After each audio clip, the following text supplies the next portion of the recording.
Wearing this bomb suit is 19-year-old Kia Muddin. He's an Afghan army trainee who's volunteered for the job, working with the bomb disposal squad. Homemade devices pose the biggest threat to life in Afghanistan. So what makes Kia Muddin take on such a role? Because our country is insecure, homemade bombs are commonplace. I can help to develop the country so people can live in peace.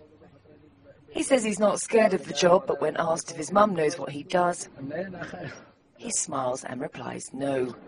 The Afghan army has just one team of bomb disposal experts for every corps. The plan is to increase this to 3. The squads go through 16 weeks of training, more than other units because of their specialised nature of their job. Their team of trainers will often deploy with them, but as advisors rather than teachers. The ability to actually detect IEDs is much better off with their own soldiers because they know the areas a lot better. They're familiar with different things. They know what looks out of place more so than coalition elements. So that is one key advantage. And now with all the advances in technology, it makes them a little bit better and it's safer for them to now do it on their own. This training camp in Kabul sits on 22,000 acres. At any one time, there are more than 10,000 recruits here being trained by 400 trainers from various nations. Today it's hosting a group of VIPs. On the left is Lieutenant General Bill Caldwell, the man in charge of all training done under NATO. On the right is Admiral James Stavridis, one of the highest-ranking military men in NATO.